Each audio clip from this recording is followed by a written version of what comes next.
from Johnstone Centre. It's time to bring you the latest results and fixtures from sports from all over Renfrewshire and beyond. This is Johnstone Sound Scoreboard Spotlight. Yes, welcome back everybody. This is a Scoreboard Spotlight with me, Davy Welsh, and Ricky Kelly. And it's myself, Callum Carmichael. So guys, lots happening over the Christmas period. Starting off, what about this Celtic carry on? I think it's a positive. Taking out Nancy, I think that was a good move. It's definitely a positive, but what about putting them in the first place to last less than it's the just interim period of Martin O'Neill?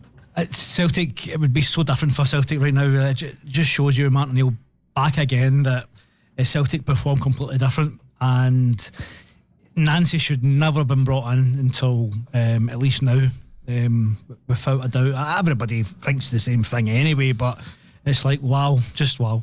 I mean, a cup final to look forward to and a chance to go top of the league. They let him go, they bring in a new guy, and it's probably the worst I've ever seen Celtic play.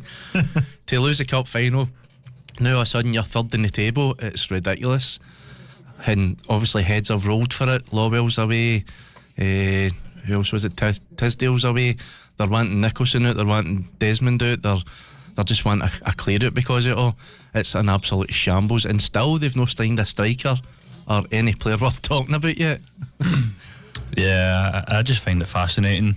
Well, apparently O'Neill's only here till the end of season, so they're probably going to have to look for someone probably quite soon, I'd imagine. Well, that to me, that's even bringing in Nancy. I don't know why he was brought in, because for me he's not got it. You've got to adjust to what you've got and how you can play. Yeah. And bring in your style is through time. The way he done it, for me, crucified him, so it was his own fault. But why did they not just say to him, come in the summer and let O'Neill see out the rest of the season? I don't understand it. I think only the kind of board would have that kind of question, because I think it was them that kind of shot themselves on the foot. And as you say previously, it was such a big time in Celtic's months as they were coming up, you know, playing Europe and stuff like that. And they were 9 points behind Hearts. He got them into a final, beat Rangers, and then had them level on points when he left. And a game to play them to go above them. So you're thinking, right, you're on the ascendancy, they're going to take over and that'll be it. And then the total opposite happens. Bring in a new guy, sitting third, can't win a game, you look terrible, you're not doing any signings. It's just a shambles. Yeah, definitely. Moving on, we're Stephen Robinson talking about the links to Aberdeen job. What have you heard there, Ricky? Well, Stephen Robinson was talking yesterday to the BBC about it, and he's like, I get linked with every job that's going in Scottish football. He says you've just got to take on the chin, and he says it's great that people think of him for those jobs. Basically, he's got a job at someone to do. He says they're going into a relegation battle if they don't watch what they're doing, and he says that's all he's concentrating on right now. I mean, it must be tempting because he's obviously leaving in the summer. You don't know what he's going to be offered or where he's going to go, but a job at Aberdeen, I think, is a good step up for him. Yeah. But that's another underachieving club this year. They went in a good run, got themselves up to mid-table, looked as though they could push for 6, and then started getting beat again. And obviously that's why Thalene's been sacked. Stephen Robinson is definitely going to leave, but I think he'll go to England. Oh, think really? so? Yeah.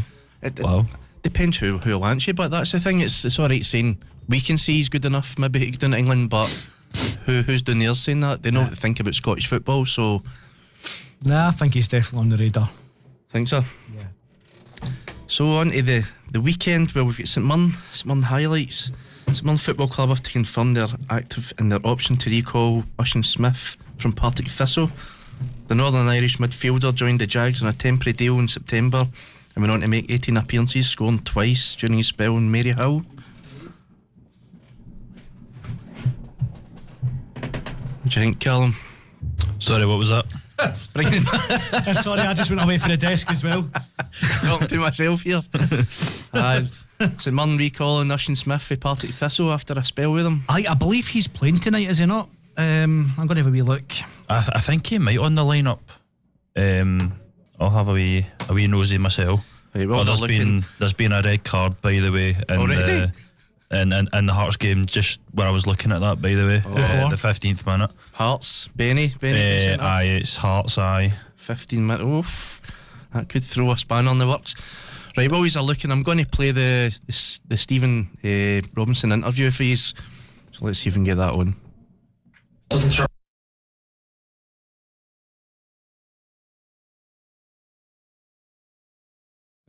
It's not coming on. What is going on? Hang on. And take 2. That microphone's not even on, I don't think. No, it's not loading. It's not loading up. Right, so moving on. We'll try and get that back for you. Auchinleck Talbot. It's a big weekend for them. Celtic are doing. Do you know something? I've been watching a lot of.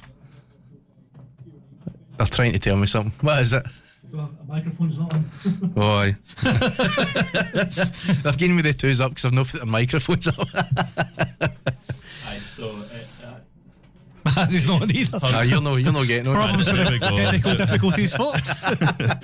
First day back, right? Aye, so it turns out that your young boy Ocean Smith is actually on the bench tonight. So Oh, is he? Nah, Yeah, you he's- definitely play. yeah, as you were saying, Davey. Aye, so a massive weekend. I was looking at all the forums. I've had a discussion with a few of the fans because I think, given their circumstances, I think it's a great thing for them to move it to Kilmarnock, but only financially. But they are devastated at not being at Beechwood, and seemingly it's the Celtic board that's pushed for this because they were fearing for their safety for their own fans. Really?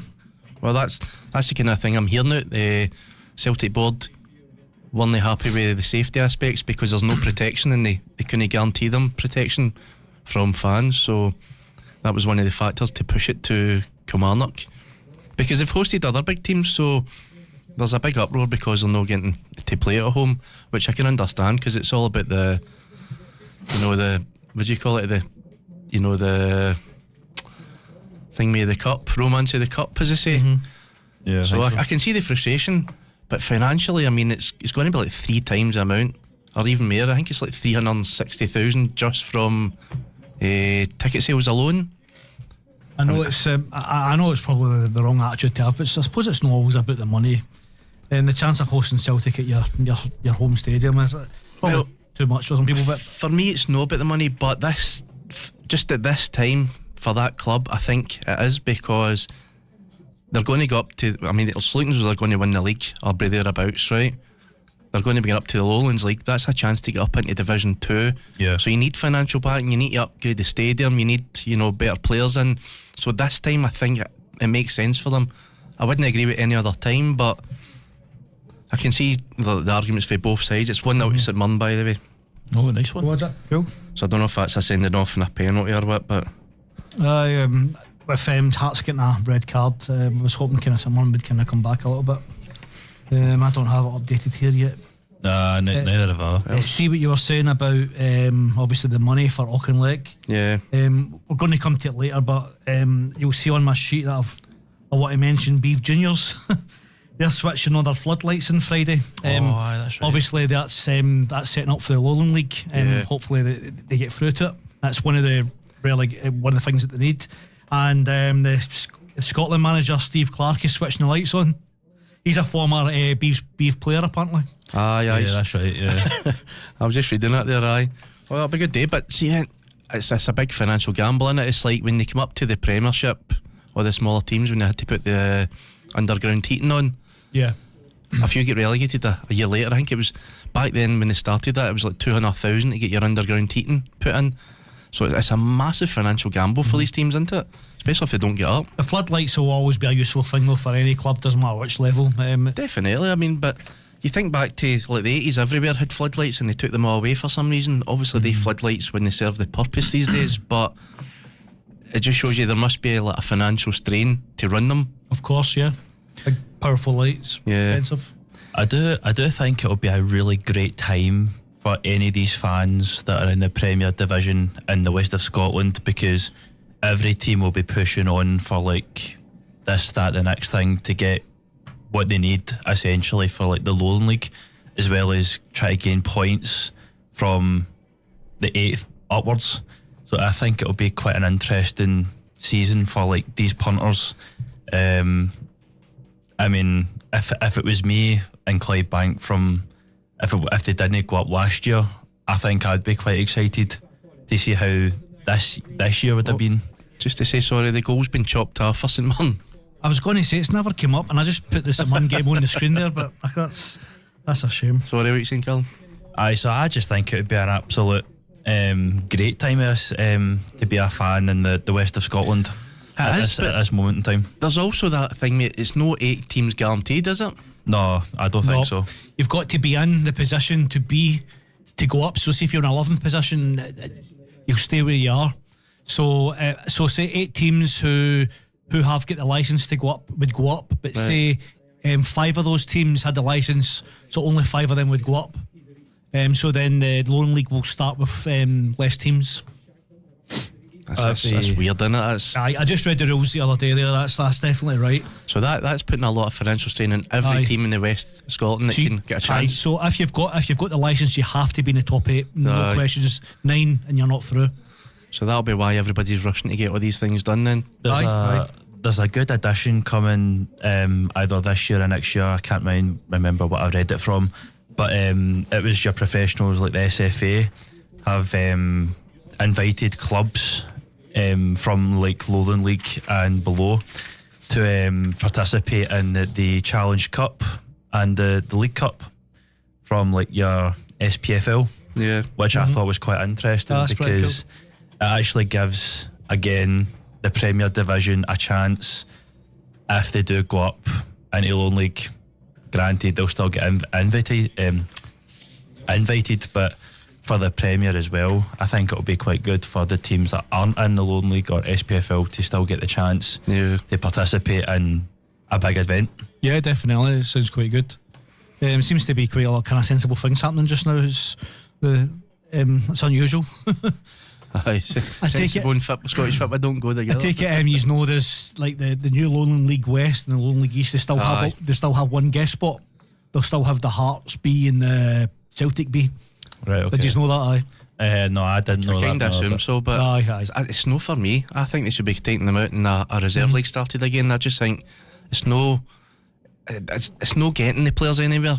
It's too low a level for me for these players to then break into a Celtic and Rangers team. Well, there is actually a talk of that, see, with the new league reconstruction they've been talking about recently. You putting it back down to 10 or maybe making that 16 of the SPL, blah, blah, blah. They're talking about a new reserve league as well. I definitely think that anybody that's in the Lowland League should be competitive. Like Celtic win it would be pointless. Exactly. Aye, they shouldn't be there. And I think the reserve league's crucial because see if you've got players that are, say like your Jota coming back, if he's ready but he's no match fit, you go to the reserve league to get fit. Yeah. And you're playing against opposition that's just as good as you. So, but if you're playing such a low, you're putting yourself at a lot of risk with your injury, playing at that lower level. So I just don't see how it benefits any Celtic, Rangers or Hearts B teams, to be honest. Well, that's true. Just going back to Auchinleck quickly, their top goal scorer Connor Boyd signed a new deal keeping them at Beechwood until 2028. And they've also confirmed that Ewan Thompson has agreed a contract extension to June 27th. So they're really players. Going for it. They're going right about it. If they have been taken over or something, Auchinleck, there must be some sort of kind of new investment money came from somewhere. I don't know. They've always been a team that were well back, so I don't know if it. Obviously, seeing what's happening now, they're just really going for it because they obviously want to get up. It's quite clear with this new league starting up the clubs that want to do well are going to have to start spending a bit of money and find new revenue streams. Yeah. A lot of clubs are doing what kind of like Thorn and the Borough are doing. They're kind of like they're looking at building extra stadiums that can be rented out and loads of different things like that, which is a good idea. That puts extra football grounds and football pitches into the local community, and it brings a revenue stream into the club on a regular basis, and it's a win-win for everybody. It's grassroots football is a winner, the club's a winner, The financial aspects as well, it's crucial that they get other revenues to bring money in. Yep. Fans alone aren't going to do it, and the Thorn, it's not like the Borough where they can pull 2,000-3,000 fans in for cup games and stuff like that. they're going to have to make sure they've got money coming in every single month. Yeah. So I mean, they all do these things now, like the lotteries and all that you can play online on these clubs. So I guess all these things can help, but when you're seeing the levels of money that's getting spent in junior football these days, it's going to get a lot harder in years to come, I feel. Yep, definitely. So I'm currently playing a game just now with Johnstone Burgh. It's called Last Man Standing. I have been speaking about it in the Callum, you're out, aren't you? You told me to do it for fun and then you didn't tell me about the next game. I've never asked you, but yeah, I'm still in it. So I can't even remember who I picked this time. But so basically what happens is there's all the English teams, but you can only pick the team once. So I've already used Arsenal and I've already used Fulham. Right. So basically I can't pick English teams, and it obviously gets harder as it goes on. But I think they had 200 entries, and there's only 50 or something left. And that's after 2 rounds. Oh, getting there, Ricky, you're getting there. So what's the win? What do you win? It's £800 or something, wasn't it? Is it just one person, just for the last man? That's it. Well, it could be shared. Could be a shared pot. Just depends. That's no bad, but at least you've got a chance. Right, just moving on quickly to the transfers so far in the window. Alfie Dorrington's left Aberdeen. He's been recalled back to Spurs. Oh yeah. Celtic. Araujo on loan for Bournemouth, and Inamura will be back to Tokyo on loan. Dundee, Joseph Bevan from Burnley, Brad Halliday for Bradford City, out Emile Lacquer on loan to Harrogate Town. Dundee United, Kucherenko's away to Pentelikis. Some Greek team. I'm glad I'm not reading that line. Falkirk brought in Ben Parkinson from Newcastle. Hearts have brought in Jordi Altina and Islam Chesnikov. You knocked that off. I know. Starting to turn into you, Ricky. Out Xander Clark, which I'm quite shocked at, is away to Doncaster, and Kenneth Fergus is away to Aluelense. Xander Clark on loan to Doncaster Rovers. I'm surprised at that myself, but they probably have a clause where they can pull him back if they need to. Aye. Hibs, nothing. Kilmarnock, nothing. Livingston have got Yannick Wanner in from St Johnstone, Emmanuel Danzo from Stabak, Alex Tam from I don't know where that is. Scott Arfield has left. Oh no, he's come in as a free agent. I didn't realise he'd went there. Yeah, there was rumours apparently they actually left Falkirk. It was a mutual thing, but I don't know, obviously something's happened behind the scenes. Yeah. Junior Robinson has went out on loan to West Ham from Livingston. That's a recall. West Ham's asked for him back. Yeah. Livingston really need to do something, don't they? They're sitting at 10 points just now, bottom of the table. It's a hard task for them, but aye. Again, even if they stay in the league, they're going to have to rip up the park and put a grass park back in for next season as well. So it's hopefully it's something they have to worry about. Motherwell, Kofi Balmer's away to Bristol Rovers in loan, and Stephen Welsh got recalled back to Celtic, which I really don't agree with, but it just shows you how bad it is at Celtic with the squad that we're having to recall him, because he's not even on the bench tonight, and he's been one of their best players this season. Shame for Motherwell, wasn't it? Rangers, Chukwani been brought in from Stoomgrass for about 4.3 million. Tour Romans from the Belgian league, about 3 million. It must confirm that I put that in tonight, but that's only just happened. Yeah. And there's still that international clearance, everything, so it's not officially official. But unless something stops it. He's wore the jersey, so to me that's official. Oscar Cortez, which I'm quite shocked at, away on loan to Atletico Hurricane. St Mirren brought in Alan Campbell, free agent, and brought Ocean Smith back, the recall from Partick Thistle. So not a lot really happened yet. Right, Simon's got a lot of injuries just now. By the way, where's Atletico Hurricane? I've never heard of that before. I've not got a clue, mate. I've not heard of half of these teams that are in this. But that just shows you how low standard Scottish football that you're dealing with teams that we've never heard of before now, because we can't keep up financially with other leagues now. Yeah, I mean, I'm just looking at some, like there's, as you say, like FC Tokyo, like we've probably brought in quite a few kind of Asian continent countries over to Scotland to play for the Scottish football. Well, I think after Anjan's brought in 6 or 7 of them, Aye, and easily. they done well. So, and it was, you're getting them for quite cheap. I think that's the thing. You're getting 1-2 million these players for Japan. So then you seen Hearts picking one up. You seen, so I think it's a market that people are starting to go, well, Yeah. if you can get decent players in for quite cheap, that'll add and bolster the squad. So bring them over, build them up, and then they disappear because they start to go a little bit. By the way, Atletico Hurricane is a Premier Division team in Argentina. really, Yeah, I think Boca Juniors. it looks like it's Atletico Hurricane to be fair by looking at the pronunciation, but it looks like Hurricane to me. It'll probably just be a little hangme. Can't even find my words today, Ricky. It'll probably just be like their word for a hurricane. Aye, probably. The translation is what I was looking for. My God, has it really been 4 weeks? So on to the Scottish Premiership. The results: Celtic 4, Dundee United 0, Hibs 1, Motherwell 1, Livingston 1, Kilmarnock 1, St Mirren 0, Falkirk 2. St Mirren really need to start picking points up. Yeah, that was a sore one.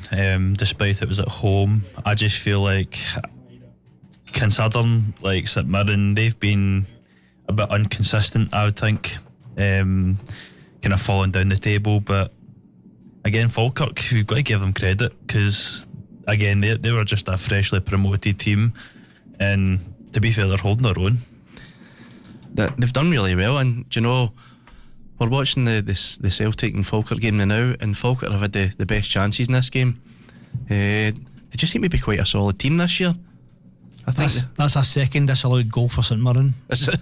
Jesus. Yeah, Hearts haven't, apparently according to the live feed on the BBC here, Hearts haven't went back the way. They've not like changed their formation really.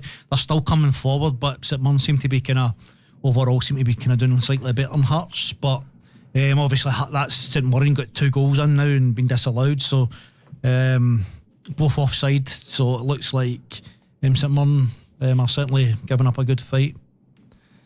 Well, Taking thing of that advantage of like the red card with Hearts. definitely. Any team that goes into 10 men, I never understand when the 10 men start to play better. Because the other team should use your spare man every time and tire them out, and that's the way you really should. As soon as it happened, even at kids level, it's always pass the ball, make them run, make the body they work for us, but make them have to run a bit harder, and then obviously they get tired and you start to pick them apart. But so many times now you see the 10 mans actually go and win the game. So on to the League Ones and the Championship of the weekend. What was on that? Yeah, that Ricky's forgot it. We know we like a Ricky mistake. What is it? Check the other side. It's a double-sided page, mate. Oh, he's went all cheap on us, isn't he, Callum? Aye. He's pure undercut us this week with his, with his folders. Paper doesn't grow on trees, you know. So the Scottish Championship, Ayr United 1, Airdrieonians 1, Wraith Rovers 2, Arbroath 3, Greenock Morton v Dunfermline was postponed for the weather, and Queen's Park versus St Johnstone also postponed for the weather. The league table is starting to open up a wee bit now, with St Johnstone 5 points ahead of Partick now, with a game in hand. So they're clear favourites for that league now. They've got to be, surely. Arbroath starting to fall behind a little bit. United, I'd say they're probably at the game. Well, Arbroath, they've been a weird all season, haven't they? They've been playing well, but then they start dropping points to teams that you don't think they will. They've drew quite a few, but they've also lost 6 games, so that's got them 9 points off the top now. And obviously St Johnstone get the game in hand, so I don't see even Partick claiming that back, to be honest. I can see St Johnstone winning this league and coming up now. Yeah, definitely. On to League One. There's no championship games this week, by the way, seeing because of the Scottish Cup. Well, there's no any games this week apart from the Scottish Cup. There's a couple of League 1, League 2 games. So Scottish League 1, is this games that were called off because of the weather? Will be games in hand or something then? Probably will be. I'm not sure. If it could just be regular league. Actually, I'm not sure if maybe they're not in the Scottish Cup and there's a fixture available, I'd imagine the 2 teams would play. No. So Cove Rangers 0, Inverness Caledonian Thistle 0, Queen of the South 3, Kelty Hearts 1, Stenhousemuir 5, East Fife 0. Quite a big result for them. Steny are flying still at the top. Yep. But Invercargill get 2 games in hand and 3 points behind them. That's doable. Invercargill have been so good this year. It's been I just hope they don't lose any more points. I actually look every week just thinking, is it going to happen now? Is it going to... But even if they win it and go up and something happens and they lose 15 points up a league, so that's even harder for them. So it's like I don't know, it's between a rock and a hard place in it. Yeah, So players have got to just keep going. It's a shame after doing so well if a league, if being penalised by the league would make them lose the title. It would be so unfair. I know. They've been punished. So one game on this week, as you said, Ricky, Peterhead versus Hamilton Academico, 3 p.m. on the Saturday. And moving on to the back of the page, because Ricky's been tight this week. Actually, just a wee bit of knowledge into Hamilton. Did you all know that there was I wouldn't say a takeover, but there was like an investment from the Welsh side. I can't mind what team it was, but I think you covered that the last time we were on. You said something about it happening. I think it is like a done thing. Like, I think it's because of the whatever it was, the back staff from before they left. I think there was like money situations with like players' wages and stuff like that. So I think it was to cover pretty much this money that was coming in from Wales. Was to kind of A consortium led by Rob Edwards. They took over on Monday, last Monday, Right. to stabilise the financially troubled club. aye. What's the plans for going ahead? Are they going to get back to New Douglas Park then, or are they staying at Broadwood? I'm not sure. I've not really read that much, but I really know only just basically what we've just said. I'll have a quick read over it. I've got a feeling they'll sell New Douglas Park just to get the money for the land.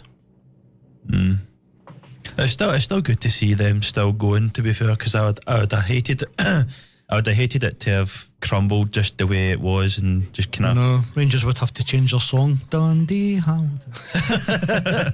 Oh, there's a goal for Celtic. Get in. Oh, so it is. Negrin scored. Hey. You might get your 5-0 yet. Four more goals to go. So I'll just read out the predictions we made before the games Aye, there for the two. So Callum has went all out, I'll tell you that. Where are they? So That was like 5-0 or something, I said. I've said 3-1 to Celtic versus Falkirk. Ricky's went 4-2 Celtic, and Callum, the bold Callum's went 5-0. Aye. And Hearts v St Mirren, that could be a flip now with the 10 man. I've went 2-0 Hearts, Ricky went 2-1 Hearts, and Callum went 3-1 Hearts. So we'll see what happens, but that's the predictions for tonight's game. See what you were saying about New Douglas Park. Look what happened to St Mirren when they sold Love Street. They went from like a troubled club, a club in debt, to a club who's continuously been in the black. So sometimes it's its best maybe just taking a move on and start pastures new. Not for everybody, but it's certainly worked for St Mirren. It is, but the thing is with Hamilton, they don't have many fans. I think that's the biggest problem for them. Yeah. With St Mirren, for me, they didn't go the right way about it. They built a stadium that's far too small for the crowds that they can pull in. I think it's only 6,000 or something. 6,500 or something like that. Something like that, aye. To me, it should have been 2 tier, fill the corners in, and then when the big boys come, you can get the money for it. Was what they always done at Love Street. Financially, aye, they've done well. I mean, you can see now, apart from this season where they've kind of fell off a bit, the last few seasons, top six, playing in Europe, won a cup. You can't ask for any better. Sitting financially stable, they run their club well. But for me, with the stadium, a lot of the St Mirren fans hate it. Aye, I can understand that. I've heard them people saying that to me before in the past. It's like it's just not the same. There's something special about Love Street. There really was. I loved going to Love Street. Used to go with my dad for the Celtic games in the family section, and then when we used to get the freebie tickets in school, we weren't allowed up to Celtic Park. When Chris used to go along, and we knew the guy on the gate, so he would let us into the coo shed as well, where all the arguing and flinging pee at each other, that all happened back in the day. But there was something special about the place, and I think you kind of lose the soul of it when you move to a stadium to a brand new one. But I just think they should have put me into that stadium. It's a crank. I like it. I mean, I'm not a fan of St Mirren obviously, but I've been to like the hospitality and that, and it's really nice, but I just think it's not enough for them. It should have been a lot bigger. Aye, definitely. They definitely could have done a lot more with it.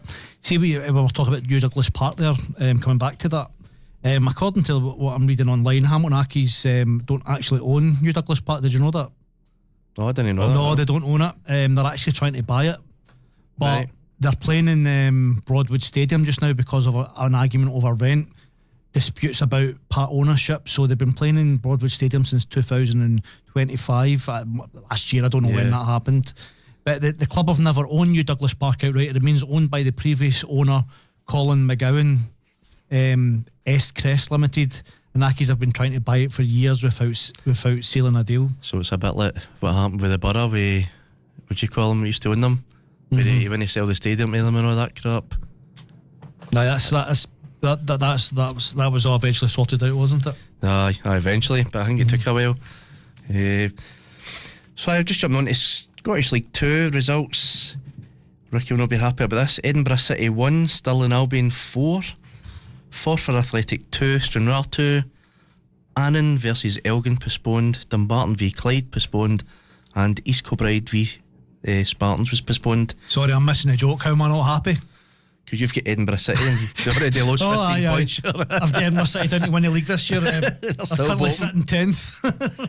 Out of 10. I mean, don't worry. I mean, I predicted Annan was going to do it, and they don't look any great either, to be fair. And let's not mention he said Aberdeen as well. Yeah, I did mention that. If you said Hearts, would have probably laughed at you even harder, but then we wouldn't be laughing at you now. To be fair, I said at the time, would you not pick Hearts? Because surely they'd climbed the hangman. They were the third best in the country by a mile last year. Aye. So I thought he'd have went for Hearts if he was going to go outside the box, but no, straight into Aberdeen. So there's fixtures for this Saturday, but 2 of them are postponed. Elgin v Edinburgh City's postponed, Stranraer v Clyde's been postponed, and Stirling Albion v East Kilbride 3 o'clock on I tried to Saturday. find out why they're postponed so soon. Like, that's unusual, but I couldn't really find a reason for it. Maybe because of cup games. I looked at them. They're not in cup action. I don't know. No, neither of those 4 teams are in cup action. Aye, strange one. By the way, it's Stranraer and Elgin, so maybe it's just weather warnings have put it off. Arsenal was up 1-0 against Chelsea. Ooh, at the cup.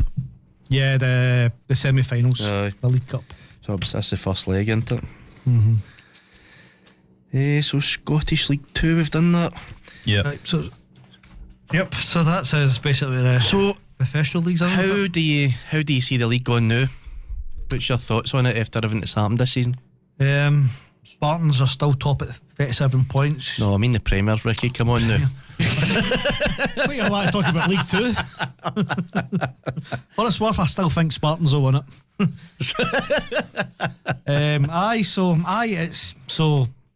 Hearts still top of the table after all this time. Who'd have thought it? It was obviously Aberdeen was doing well last year, and they fell before Christmas when they lost to St Mirren and just didn't gain for it. Just didn't seem to come back from it. But Yeah. Hearts still there. Seem to be doing all right today. Sitting 48 points. Celtic second, Rangers third. Rangers are certainly doing a lot better than they were. Well, Celtic's second right now because of the score, but that can change in the next 45 minutes. Yep, I'm looking at. You're looking at the updated. Yeah, I'm looking at the stupid one. And the BBC always no stupid. BBC always do that. They always do a live table. Aye. They should only do a live table within the section if they were going to do that. So sorry. So Celtic is third, Rangers second, Hearts first. I'll tell you something, but I'm quite shocked that Celtic's still been second, third, and in the mix. They've lost 6 games this season, right? Mm-hmm. That's more than Hibs have lost. They've lost 5. Yeah. I can't remember the last time going to Christmas that Celtic had lost 5 games. 6 games, sorry. It's amazing, but it's just like you feel like Celtic shouldn't be in third place. You feel they should be like further down the table, don't you? It's weird. I think it's just been quite a weird and bad season for everybody. Mm-hmm. Hearts hit their bad turn. Rangers were 11, 12 points behind. Celtic lose they were going to climb back up and take it. Then they fell away again. Hearts then beat Rangers. I mean, they've beat Celtic and Rangers twice this season. That's unbelievable. That is amazing. And then you need to think, well, why are they dropping points to other teams? Lots of pressures, I suppose. Hearts, the Hearts players need to get used to being at top. The pressure will just only get worse for them. See if they continue on leading. Yeah. I do believe in the next probably not the next few weeks, but see in the next couple of months, see another 2 months' time, I think our Rangers and Celtic will be beat the top somewhere. Well, see, for me, Hearts they've went in with some intent to this transfer window. Mm-hmm. They signed a couple of players right away, even before Rangers did. It's Celtic for me that's lacking in this transfer window, and they need to get their finger out. They need a striker, a centre half, a right winger, and a big midfielder ASAP. Or for me, I don't think they're going to claw it back and win it. I can see Celtic coming and making some announcements soon. When does the window close, do you know? I think it's at 2nd of February or something like that. Aye, plenty of time. Celtic, for some reason, just now seem to do their business quite weird, quite slow. So I think something. O'Neill and Rooney and stuff like that are players like that, and managers like that are involved. So I think there'll be quite a good few signings coming through. I absolutely believe that. When did we get Rooney in? Would I say Rooney there? You did. Maloney. I'm like, we signed Wayne Rooney. He's a bit old now. Aye, for me, I don't know, I'm getting a feeling that Rangers are going to win this league this year. I think they've got the momentum, they're looking better now, they're building confidence. We're just starting for base again to try and claw games back. Hearts have got it in them to drop points, so I just get the feeling that it'll be Rangers this year. I don't obviously want to get too excited about Rangers winning the league, but I never want you to get excited. I don't see Rangers falling behind. I don't see them really dropping much. I can imagine a lot of the games will be scrappy. There'll be a lot of battles. Obviously we've got new players coming in, so like everybody else, and they seem to be spending money, so hopefully, but Rangers will not drop much. They'll not fall back. It's really up to Celtic. Celtic have to obviously keep the momentum and don't bring in any more French managers. I just don't see where the guy was coming from. His tactics, everything. We were terrible with 3 at the back, and he just kept persisting, and I think that's what killed his career. I just think, do you know what, see if you just adjusted until you get the players you wanted in, fair enough, but that resilience to actually change anything, and he was sitting there like 60 minutes into a game, maybe 2-0 down, and no changing it, and you're like, what is he watching that he's thinking we're going to come back and win this game? It's just a typical Frenchman, no backing down, arrogant, loads of different factors. There's a few different financial companies, it's obviously not been disclosed, but they believe that Nancy walked away between 1.6 and 1.8 million pounds in a payout. No bad for was it 5 weeks work or something? No, it's mental, isn't it? Just that kind of money floating about, just the fact that he's been paid off. It's absolutely. I mean, there's no way he would have backed down and resigned. I don't understand who picked him and thought that's who we want. Nah, a lot of changes coming up at Celtic, and hopefully they can get themselves, well, not hopefully too much, but I can see them getting back into their winning ways soon. That's the thing, I just don't see it now. I just don't think we've got the players there. Obviously, I don't know if you've seen yesterday, but that's Jota out for the full season rather than he was meant to come back in the next couple of weeks. That, yeah. Vickers is out for the full season. Who else is it? There's somebody else out for the full season as well. You've got Johnson coming back, but then we've already got a player in place for him, so we're not missing him as much as we're missing this guy. And in the actual, that's what it is, to come back in the next couple of weeks. Really need him back and playing well, but he's injury prone, so you need another striker at least. Aye. So I'm just thinking, why are they dragging their heels? They've needed a striker since they sold Kyogo last Christmas, so why have they dragged their heels so much? It's frustrating, and I think that's where the board are getting it bad, because the business they've done the last couple of years has been horrendous. What players did you say there, Davey? Is long term? We've got Jota, we've got Alistair Johnson, Callum, Carter Vickers, Callum Osmond. I don't know who that is. Aye, that was a young boy. He came on. He started playing well under O'Neill. Aye, and he picked up a crack. Aye, so he's having surgery. will be for most of the rest of the season. Aye. And then there's I'm not very great at these names. Marlako, is it Marlako Sajeki or something like that? I don't know what that says. Who? For Celtic? Aye. Malarco? I'll send it to your screen. I'll send it to you. But what's I got to say, Callum? What do you think about Hearts? Do you think Hearts will fall back?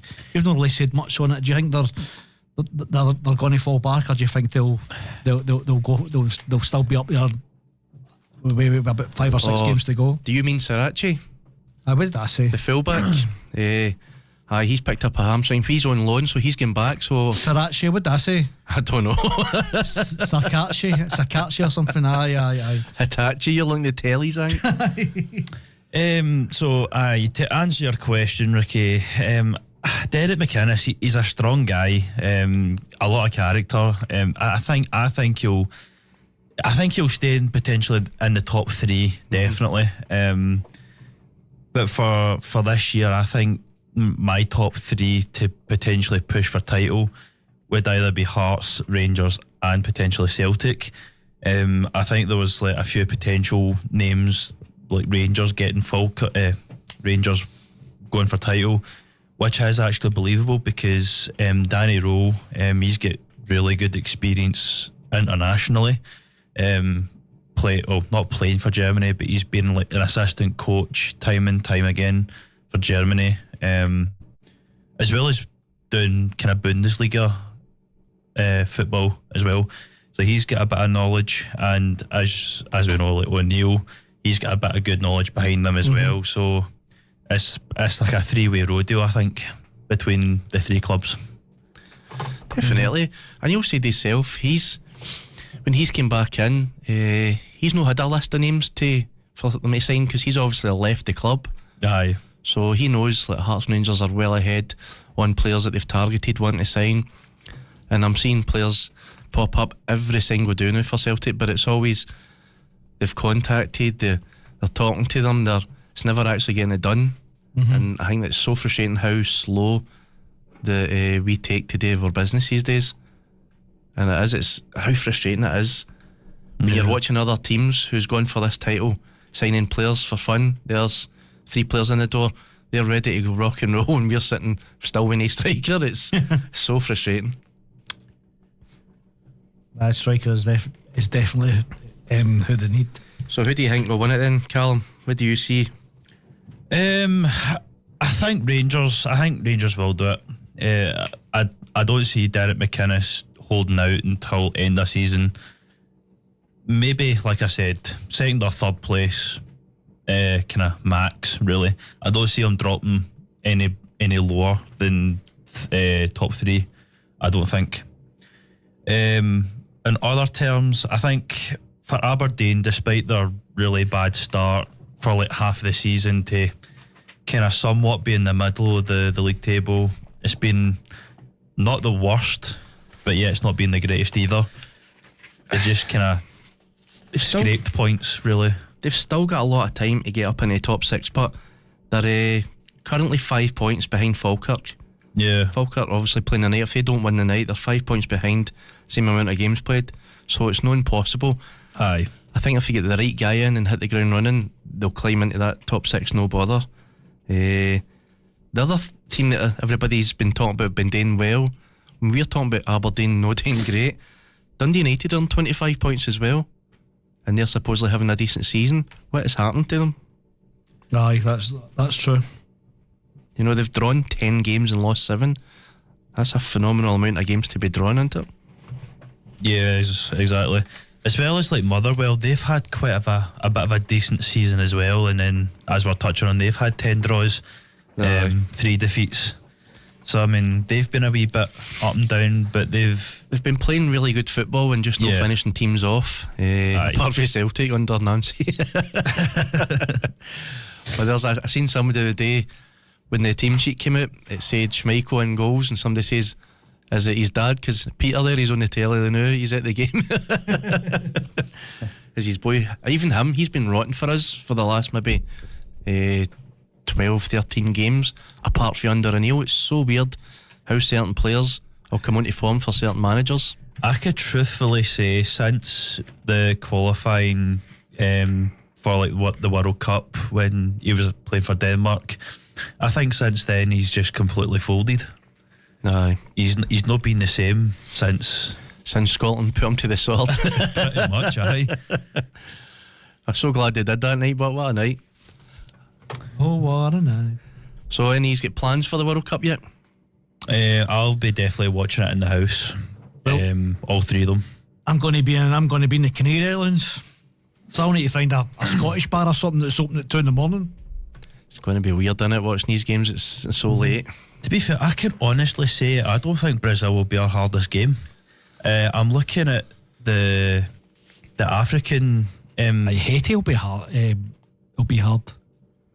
I don't think there's any easy games. I really don't. See, I don't think Haiti will be challenging. I think it's more Morocco. They've been winning games and earning cups like here and there and everywhere. Morocco, they're the best team in Africa by far. It's a team I feared the most when I seen it coming out. The qualifiers, Brazil haven't had a great time, but it's still Brazil. It's one of the ones you've still got world class players. Yeah. Just depends what Scotland turns up and what we can do. Ironically, I mean, we could still go through because they have that rule where the kind of third best team thing from each group can still go through. It just kind of depends how that works out, but there's still a good chance we could still go to knockout. Well, that used to be how Scotland qualified for a lot of World Cups back in the day, because it was like the top two and then best third place or best second place or third place, whatever it was in. Aye. And Scotland seemed to always get through that way. And then when they changed it to the playoffs, we never made it again. But it just shows you how good a campaign that we've actually had. And I can't believe there's been Scotland fans moaning about it and calling for the manager's head. It's like, this guy's got you to 3 majors. I know, I mean, that's got to look quite good on like Bede's perspective. Back in the days when he was just a young guy playing for them, to then obviously being a manager for God knows how many years, to then bringing them 3 major cups. Aye. It's got to, I mean, that's got to look really good on a B's perspective. No, definitely. I think it's quite a good touch as well, inviting him along to do the switch on. I just feel like that's quite nice, as well as a former Beath player as well that's joining him, I think. Yes, definitely. I mean, you look at any club, you get players that come through them and they'll go on to better things. I mean, he played for Chelsea now. He was a great wee player. So that's the kind of benchmark for people. That's who the players will look up to. That's the kind of career they want to create for themselves.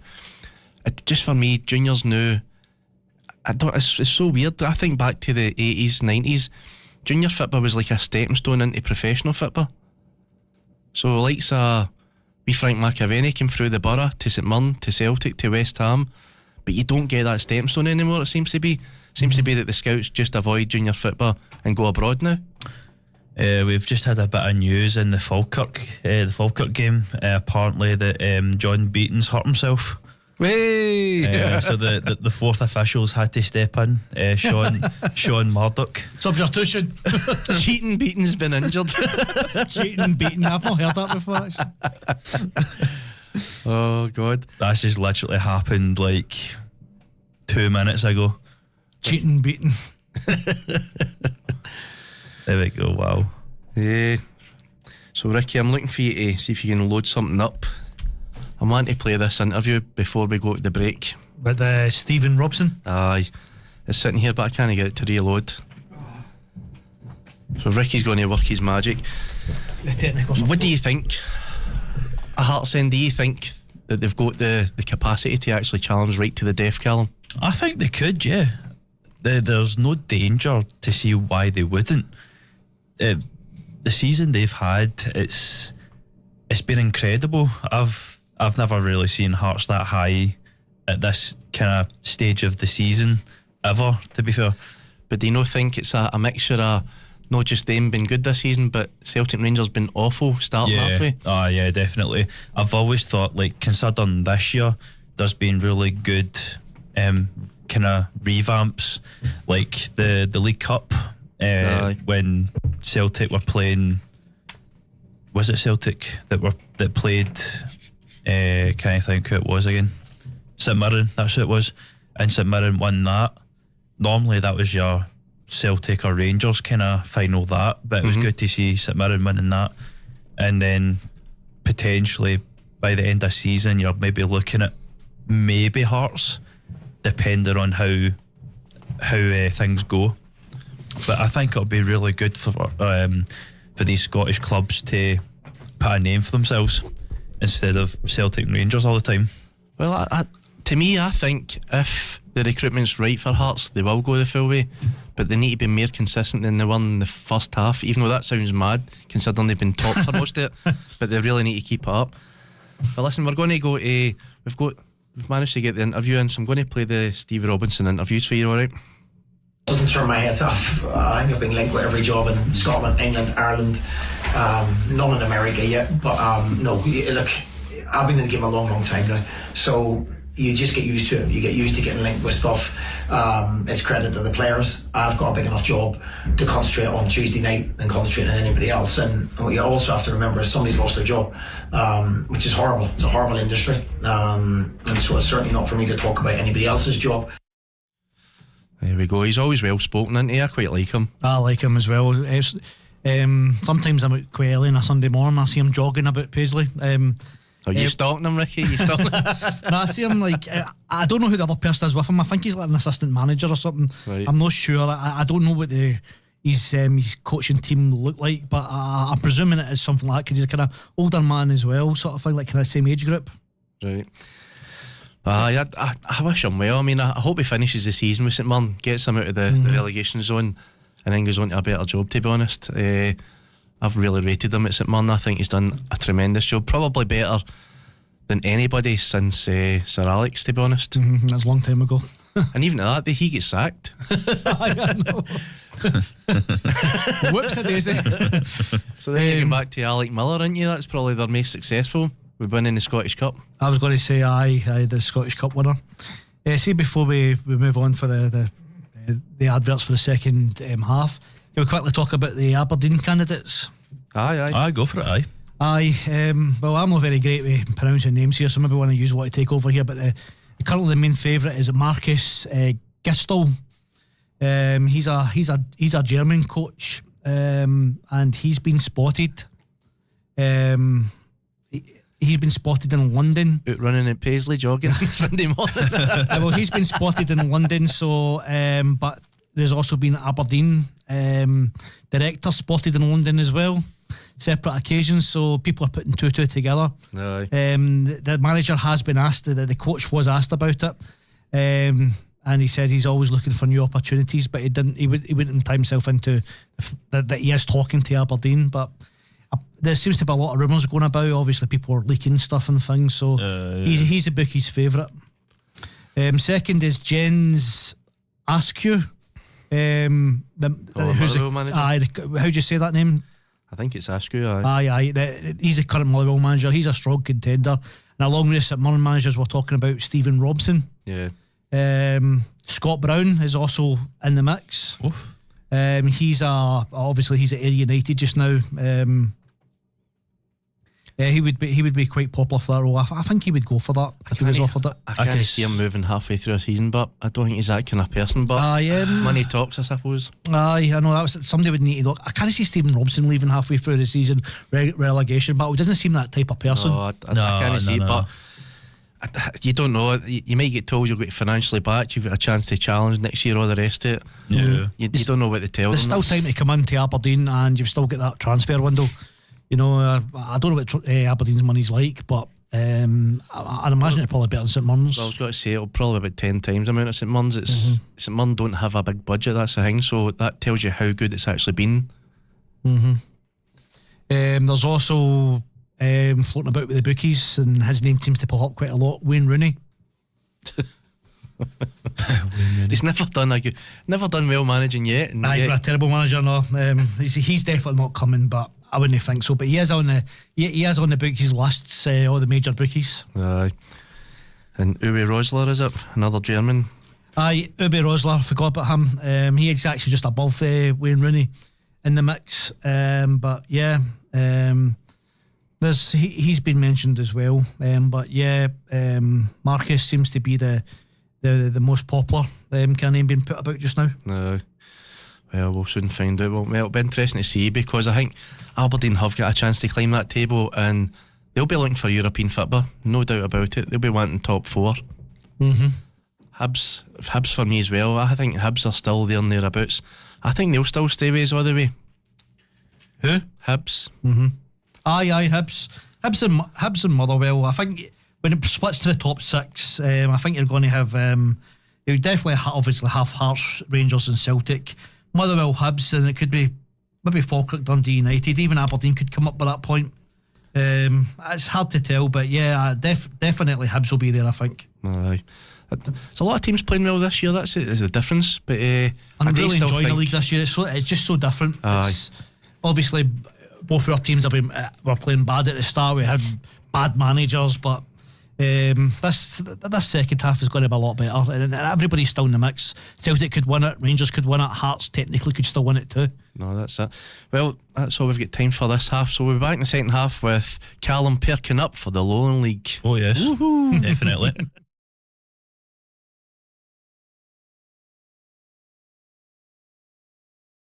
Alpha Taxis Johnstone are a local family-run taxi company. All our staff and drivers are friendly, professional, and most importantly, we care about how you travel. We provide a safe, reliable, and friendly service to Johnstone and the surrounding areas. Alpha Taxis Johnstone have been serving the area for over 50 years. Travel with Alpha Taxis Johnstone, Johnstone's #1 taxi company. Call 01505 331 444 or visit alphataxisjohnston.com to download our app or to book online. Alpha Taxis Johnstone. We care. Call 01505 331 444 today. Reach Pharmacy offer all the medicines and healthcare essentials you'd expect, including allergy and weight loss advice and assistance, ear health and travel and COVID testing. Reach Pharmacy also have your toiletries, travel and sun care, first aid, supplements, plus baby and pet care too, and with branches in Howwood, Elderslie, Speightstown and Johnston Castle, as well as Glasgow and Gartcosh. Award-winning Reach Pharmacy is your local pharmacy for great service and advice. Click on reachpharmacy.com or find them on Facebook. Groomies and Zoomies is Johnstone's newest dog grooming salon, located at 7 Thornhill. We provide full grooms, bespoke grooming packages, nail clipping, walk-in services, and specialise in nervous or anxious dogs. We offer a free pick-up and drop-off service within Johnstone too. So give your fur baby that VIP treatment and book your appointment today on 07867 528 693 or pop in for a free consultation. Groomies and Zoomies, Johnstone's #1 dog grooming salon.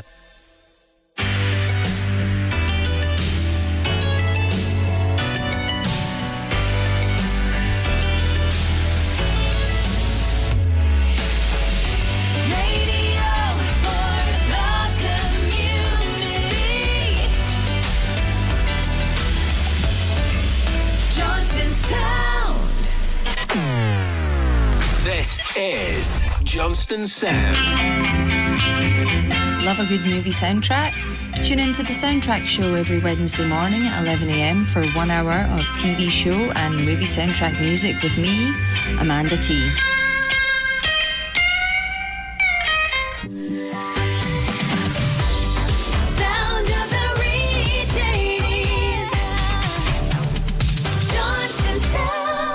Indeed, join me live right here on Johnstone Sound every Thursday for the Reach 80s at 8. 1 hour of the very best in the 80s. Thursday, live from 8, right here on Johnstone Sound.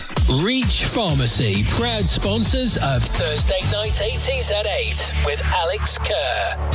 Now open, the brand new Specsavers store in the heart of Johnstone for all your eye care and hearing needs. With 4 testing rooms, the latest facilities and a range of services including eye health checkups, glasses, contact lenses and hearing checks, our team at Specsavers Johnstone are ready to care for you. Visit us in store at 5 William Street. Call 01505 801 872 or find out more and book online at specsavers.co.uk. Then search for Johnstone.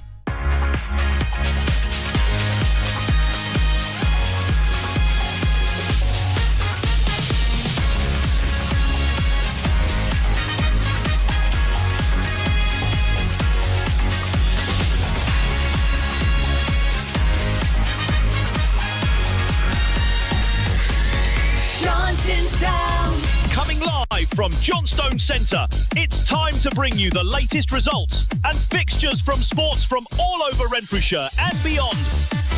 This is Johnstone Sound Scoreboard Spotlight. This is Johnstone Sound.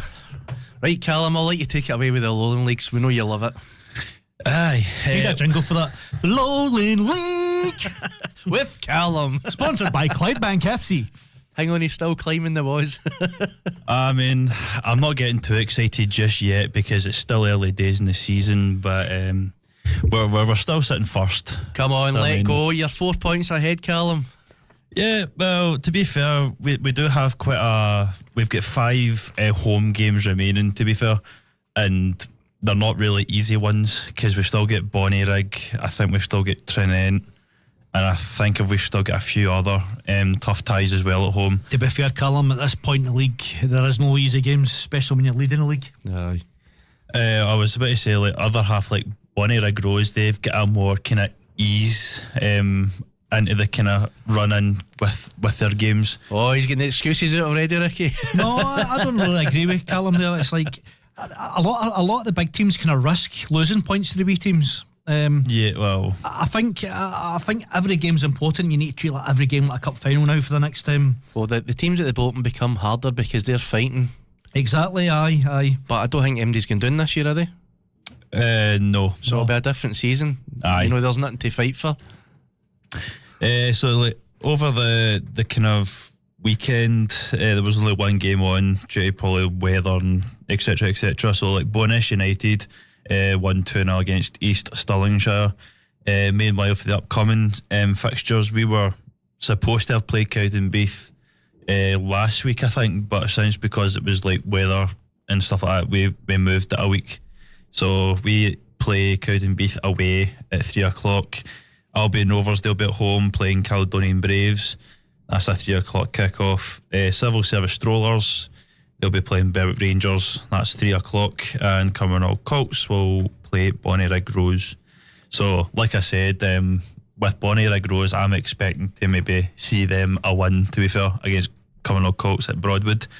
Again, with their game against Cowdenbeath, I think it'll be quite tricky because I think they'll be looking to try and gain points as well. But you're not thinking right. End of the day, you're top for a reason, right? Everybody will be hating when they're coming up against Clydebank because they'll be like, right, this is a big game, we need to beat them. That's the benchmark for everybody in the league now. Well, we said that this time last year when we were in the Premier Division. Yeah. Like, it's obviously a target behind your back. You're obviously going to get more harder games to be up against. So, yeah. To be 22 games in and be 5 points ahead is unreal. Alright, Bonnyrigg's got a game in hand, but you know what it's like. It's better having the points than a game in hand, because that's fantasy points that you could maybe put on for yourself. Take the game easy, I think you're going to win, and then you end up losing points. Yeah, I was quite glad that when I was hearing Linlithgow Rose kind of falling away a wee bit, because they were quite top of the league table at some points during the season, and they fell away drastically there. They did fall away big time. They're 11 points behind you now. They do have 2 games in hand, but again, games in hand, it's no guarantee. I think it was the cup games that kind of done them in. I think it was especially the Scottish Cup when they were playing. Who were they playing? Neilston. I think that's what killed them. They thought they were going to do it like the rest of them do. They get too confident. I think they just burst by the time it's happened, and they don't seem to have kind of picked themselves back up since then. I'll be honest, I'm looking at the amount of cups through like the juniors. I think it's got to be changed and sorted. I don't think any more than 2 cups a year is good for you. It's far too many games. You can see, even with the Borough, how many games they're behind and have to catch up because it's cup games, and yet again it's another cup game coming up. Yeah. So it hammers your season. Well, that's the thing, because like down in the kind of West of Scotland leagues, you've got your South region, West region, your junior cups, and then potentially your Scottish cups as well. So it's quite a lot to consider, as well as your home and away fixtures. Exactly, and it's when you've got 34 games to play for yous in a season, plus you've got all the cups. That's a lot of games. Yeah, I think this year, like Clydebank, were trying to prioritise the kind of league because they knew it was going to be the big leagues for like next year, the SPFL. So I think we were just trying to try to prioritise to an extent where we were going to be comfortable with the cups, with like the money and all that. Get to a certain round and then, I wouldn't say chuck it, but have like a decent game, and then just see what you get from the cup games, and then just prioritise the league. I think we've seemed to have done that quite perfectly well, to be fair. I mean, we even see it now with you look at the pro leagues, right? The top teams, you obviously want to win the League Cup, right? Yeah. But nobody cares when they get put out. The only reason you want to win it is because you want to win the treble. But if you don't win the League Cup and you win the other two, nobody really cares, because now you're thinking, well, we need to play Europe and the Scottish Cup and the League. So it becomes fixture after fixture after fixture. And I think even talking about Celtic, the next, I think, 6-7 weeks, they're playing Saturday, Wednesday, Saturday, Thursday, Saturday, Wednesday. You know, it just keeps. So if you think put that onto the junior football, where you've got weather permitting games nearly every week in the winter, that piles up all your games at the end as well, where you might have 3 games in a week, as well as try to play all these cup games. It's what's this been a goal? Is there Hearts have scored? Is that what it is? Yeah. Aye, Hearts have scored. So I just think it's a fixture pile up that you just really don't need. Yeah, so like Ricky was just bringing me up some information regarding to some of the fixtures for Saturday. I'm afraid to say I've made a mistake, Davey. We've been waiting. I didn't put the fixtures for Lowland League. I've put the Lowland Cup. It's took an hour, Callum, but he got there. Yeah, so the 17th of January, as follows on this website. So Thorn Athletic will play University of Stirling. That's a league game. Cowdenbeath will play Clydebank. Thorn Athletic playing the Stirling as a Lowland League Cup. Cowdenbeath will play Clydebank. That's the league. Trinent will play St Rochs. That's the South Challenge Cup. We've got Albion Rovers playing Caledonian Braves. That's a league game. Civil Service Strollers will play Berwick. That's a league game as well. And last but not least, Cumbernauld Colts will play Bonnyrigg Rose. And again, that's Lowland League, and those games are all 3 o'clock kickoffs. Just going to the Hearts game, it was the captain Shankland that scored. What a finish it was by him. Good so goal, tidy, really clever.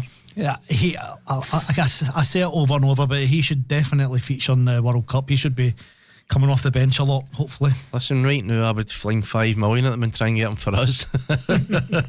he's a big blue nose, mind you, so I don't think he would come. You never know. Money talks. Plus, well, that's it. There's been loads of other ones. Is that a vape he's got in his mouth? Innes, you see that there? McInnes? Aye, the manager. I don't know. Well, like a vape or something. I've never seen that before. Surely it's no vaping. Aye, maybe it's that. Did you see it though? I don't think I can rewind. I've seen him, but I didn't see it. I'll go back to him. But no, that's such a good finish. I think he's a top class striker. And I don't understand how he doesn't get more games for Scotland, because we don't have an out and out striker that scores many goals, and he's there.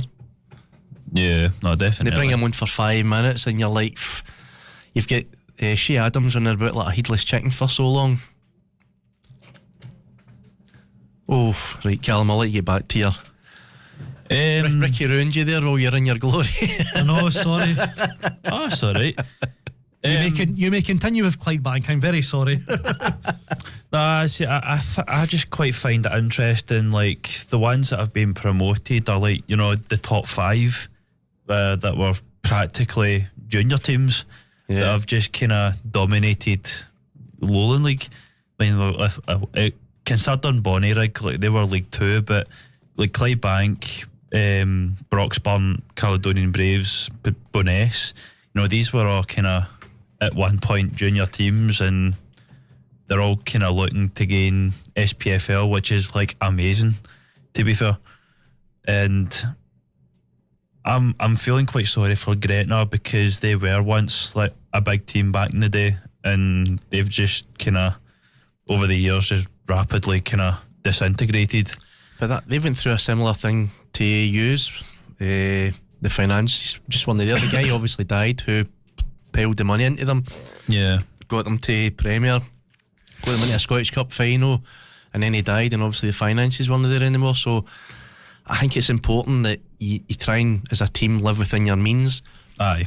And that shows if you go above your means, if your cash cow, if you like, isn't there anymore, you're in trouble. And I like that, Ricky. I mean, obviously when he died, that was hit for them, so they've had to go through a similar story as yourselves. Yeah, but that's my kind of hype about my Bankies so far, coming to an end. So there you go. You can talk about the Scottish Cups. I'll tell you one thing though, see if Clydebank get into the playoffs, I'm going to come along and see a game. I mean, the chances are, like, depending on the playoffs with the Highland League, I don't know if it's Brecon or try to think who else plays up that kind of way.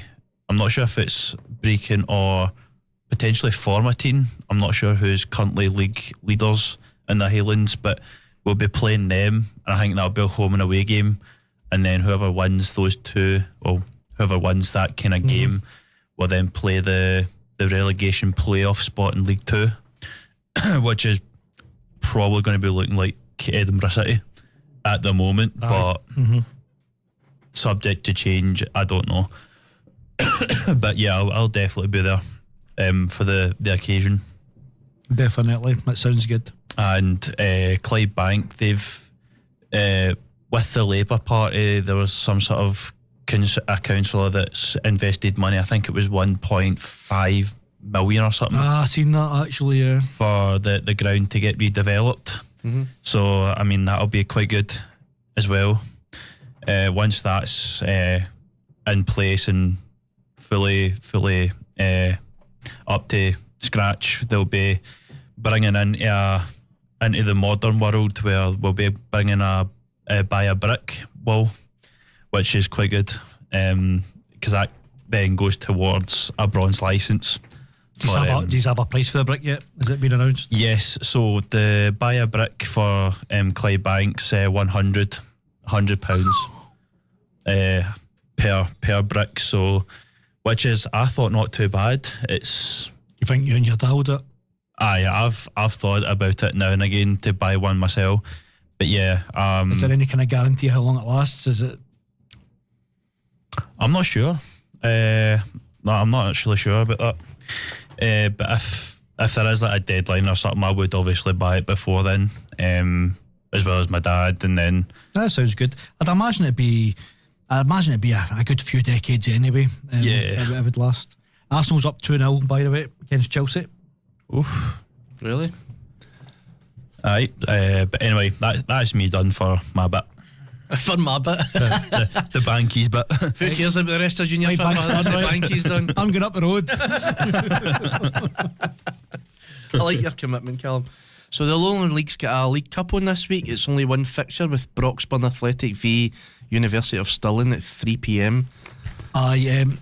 Callum did read them all out there, but I've actually got them in their separate sections. I don't know what happened with the Lowland League. I must have went to paste it in or something and paste it. I'll probably turn up somewhere else in the Western Scotland Division 4. It'll be the Lowland League. Oh, it's not like you, mate. It's not like you. But as we're talking about the Scottish Cup, I think to start things off, I think Rangers and the Annan game, I think that'll be a good game at Ibrox. Well, I'm just going to do the fixtures now while we're going on to the Scottish Cup. We've obviously got Rangers games on the Friday. I didn't realise that I was doing this earlier on, quarter to 8 on the Friday. What channel's that on, Ricky? BBC. Do you know? Is it Alba or just normal BBC? I'm not sure, I'll find out for you. Right, so let's go. It's Rangers versus Annan. I've got a 6-0 for Rangers. Ricky? Predictions on the spot. I know. Yeah, I don't think Rangers are at that level. I'll go for 4-0. It's Annan, mate. I know, but 4-0. Callum. Yeah, I don't think Hannon are going to do anything spectacular at Ibrox, so I think it'll be a whopping 5, maybe 6-0. I'll go with 5-0. 5-0. Yeah. I think this will be an interesting game. Dunfermline versus Hibs. But yeah, that should be interesting, actually. I do have a 4-1 win for Hibs, even though it's away at Dunfermline. I'll probably go with a 2, maybe a 3-0 win.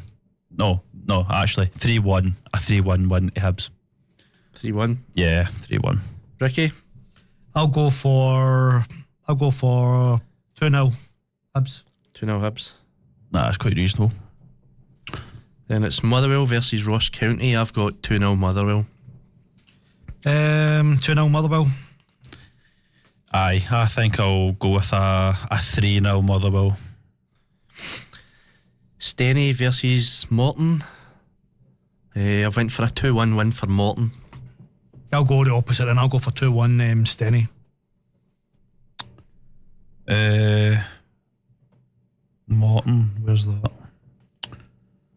I can't see it. Third from the bottom of the Saturday list. Third from the bottom. Oh, Morton, right. Steny, or yeah, I'll go with a 3-0 Stenhouse Muir. Is that a big shout? Dundee United versus Ayr. I've got 3-1 Dundee United.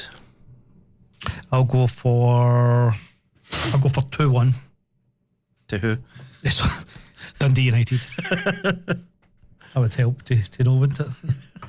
I like that. And then if it's the other one, you go, no, I said 2-1 right enough. Callum. I'll me being my bold self, I'll probably go with a 1-1 draw going to penalties, and I'll probably say Ayr United to win penalties. Is it not a replay, but it's the Scottish? Is it? Aye, I think it would be a replay. Aye. Is it a replay then? So aye. Just 1-1 draw then. Aye. Right. Airdrie versus Arbroath. I've got 2 each on this. Oh, it's a tough one. I'll go for since it's an Airdrie home game. I'll go for 2-1 Airdrie. Yeah, I'll go with a 3-1 Airdrie. Spartans versus Invercargill. I've got 4-0 for Invercargill. I'll go for 3-1. Let the Spartans get a wee goal. I don't think that's how it works. I think they actually need to score at me. You don't just let them. Phone up Invercargill, give them a wee goal. My prediction: Inverness to win. Why not 6-0? Stranraer versus Queen's Park. I've got a 2-1 win for Queen's Park. 2-1 for Queen's Park. Yeah. I'll go for 2-1 Stranraer. Yeah, I'll be neutral with this one. I think it'll be a 2-2. Livy versus St Mirren. I think it's going to be a really tight game. I've got St Mirren winning it 1-0. Fair. That's fair. I'll go for 1-0 as well. To who? I'll copy you. I'll go with a goalless game. I'll go with 0-0. First one predicted. Camelin. I can't even say it right. Camelin Juniors versus Elgin. I've got a 3-2 win for Elgin. I'll go for a shocker. I'll go for 2-1 to Camelin Juniors. You okay? Well, we don't like them, do we? No, we don't, mate. That should be a borough there. Exactly. I mind I was winding you up about that. No, I don't mind, mate. Don't mind at all. Yeah, I think I'll fancy my chances with the underdogs. I'll go with a Camelon Juniors win 1-0. 1-0. Yeah. And we've got Partick versus Montrose. I've went with a 2-0 win for Partick. I'll go for 2-1 Partick. 3-0 Partick. Kelly versus Dundee. I've got a 2-each draw. 2 each. Yep. You know what? I'll go for a draw as well, but I'll go 1-1.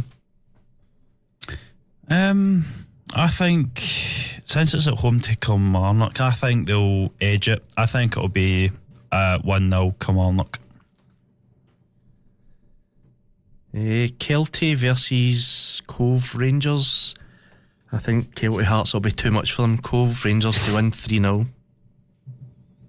I'll go for a 2-all draw.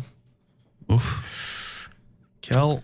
Yep, I'll go with a 2-0 Cove. And then we've got Hearts versus Falkirk. I've went for a 3-1 win with Hearts. Fair. Against Falkirk. Hearts at home. I'll go for a draw for that. I'll go for 2-2. Oof. Big shock. I'll go with a 4-1 Hearts. Oof. Aberdeen versus Wraith. I've got a 2-0 Aberdeen. I'll go for 2-0 as well. Aberdeen. See, this might be tactical because I know they've sacked their manager for Aberdeen. I don't know who's going to be the replacement, but I think I might go with Wraith Rovers here. I'll go with a 1-0 Wraith. Backing against Aberdeen, the team that is back to win the league. It's a more tactical one, I think. So last but not least, a game I'm really looking forward to actually. Auchinleck versus Celtic. I think it'll be a very edgy game to start with, but I think eventually Celtic will pull away and win 5-1. Yeah. I'll go for 6-0 Celtic. Yeah, I'll go with a 7-1 to Celtic. Oof. Here's me thinking I was going mad with 5-1. Well, there you go. That's the predictions for this week for the Cup. I'm boys. just going to let you know what's on TV. There's 5 games on TV. So you've on the Friday night, it's not BBC. You've got Rangers vs St Athletic on Premier. Oh, right. Then on the Saturday at 12:30 kick-off, you've got Dunfermline Athletic versus Hibs on BBC Scotland and iPlayer. And then 8 o'clock, you've got another game. You've got Hearts versus Falkirk, and that's on Premier. Oh. What happened there? Oh, what a save by Schmeichel's 1-1. Looked as though it's got to be 1 each there. And on Sunday, both games are on TV. You've got Aberdeen versus Wraith Rovers at 2:30 on BBC Scotland channel and on iPlayer. And then on Sunday, you've got Auchinleck Talbot versus Celtic, and that's on Premier Sports at 5:30. So that's 5 games on the TV. Not bad. That's quite good, right. But the 3 of them are on BBC Scotland, free to air as well. So I like when the games are on Friday night as well. I do like a Friday night game, I must admit. It's rubbish as a fan going to them, I think, but being on the telly, I quite enjoy them. yeah, I'm usually working. I don't mind radio commentary. I quite enjoy it. So when it's a Friday night game, I usually listen to it on the radio. Aye. It's not that as well. It's usually a lower league game. So, did you see that there? Mm-hmm. How he didn't score, I'll never know. But I had Who's that they're showing in the stadium there? Peter Schmeichel. No, who was that sitting in the stadium? Aye, Peter Schmeichel. Was it? With that one, aye. Oh, That's the what I'm saying fader? earlier. The fader? Aye. Became a siege boy. You're no listening. It's his big headphones. So what? His big headphones. Eh? Eh? Right, so if you want to continue with the juniors, mate. Right, okay. So the West of Scotland Football League Premier Division results from the 10th as follows. There was only one game on due to weather. Whitlett's Victoria lost 2-4 to Cumbernauld United. And the fixtures for this week, the 17th, this week, aye. So we've got Rutherglen Glencairn versus Drumchapel United. That's 1:30. Shottsbon Accord will play Hullford United, again 1:30. Largs Thistle will play Cumnock Juniors, that's at 2. St Caddocks versus Arthurlie, that's at 2. And Troon will play Renfrew, and that's a 2 o'clock kick-off. Just to interrupt, Callum, Chelsea's pulled one back, and it seems to be all Chelsea just now. Ooh. 2-1 Arsenal. Yeah, Chelsea is a weird one because as they were playing that World World Cup clubs version. They were champions, so it's weird to see them. I actually tipped Chelsea to win the league this year. I thought they were going to be a fantastic team, and they started off well, but they've just faded away. I don't know what's happened. So as that kind of stands, the Borough have still got a lot of games to play. They've only played 9. That's games. Frightening.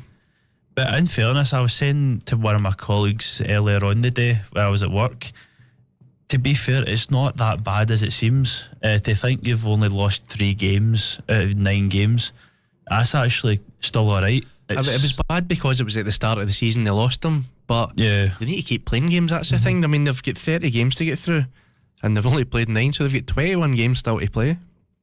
It sounds quite a lot, actually, taking especially when they're in a couple of cups still. Yeah, it's quite a backlog. And this is already January. Exactly, it's going to be quite hard going. They just need to make sure they're in that top 8. Yeah, no, definitely. I mean, I think keeping the kind of positive vibes, I think the Borough could do it to be definitely in the top 8 again if Murdo and his team has the kind of same page. What have we got here? 2-0. 2-0, yep. Even with 10 men, they've tore them apart. I know. Let's get on with St Mirren. But that just shows you how up for it they are. 10 men against St Mirren is not an easy game. No. St Mirren's only firing all cylinders just now since that cup win. But still, you can't take it away from Hearts. 10 men, 2-0 up against St Mirren. Even that, I know they're at Tynecastle, but still, St Mirren is always hard. Do you know St Mirren have no gave up. Apparently, according to the statistics and what I'm reading on BBC Sport live feed, St Mirren's not giving up or anything. We'll soon find out. They need to find points for somewhere. But that was good timing by the Hearts player there. Can't see who it is that put it in. Just talking, get back to the Beef putting the lights in. Yeah, it seems a bit mental considering that they're sitting 14th in the league now, but they're actually only 7 points behind the Borough, who are sitting 7th. So to get into top 8, I mean, it's still doable for them, obviously. I suppose as well, it's like putting floodlights in isn't something you decide overnight. There's probably financial packages been put in place. Local councils maybe helped on, but I'm not saying the council have them, but you know what it's like. So they still need. They could be bottom of the league, top of the league. They still need to storm ahead and do these things. You can't just spend money that you've allocated for certain things on players and stuff, especially if they've got funding from somewhere. So you've just got to storm ahead. Well, listen, it's always in place for them anyway, because if you obviously have a better season next season or a season later and you don't go up, you've still got a chance. But I think it's just, this is a big one for everybody, getting 8 teams going up. You're never going to get that again. So this is a year for teams that maybe struggle to qualify to actually get up and get into the lowlands.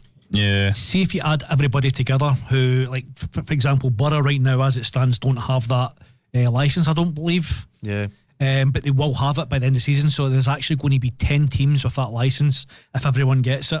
So there is actually only 8 can go. Just now, only 6 can go up. But the rest are all going to catch up, I'd imagine, by the end of the season. The other teams have got it. So there's 10 teams. I think it's 10 teams and 8 can go up. Well, that's like I said at the start of the show. Like, it's quite an exciting time for the Premier Division, for all these fans that support these teams, because every club will be pushing for, like, the requirements and potentially your SFA licences as well. I think it's quite an exciting time. Definitely. I actually feel sorry for teams if they get in the top 8 and they've not got the licence to go up. It's a blow to them, plus it's a blow to maybe a team below them who didn't get a chance to go up, who do have the licence. It's going to be such a horrible end to the season for some teams. I know it will be. Yeah.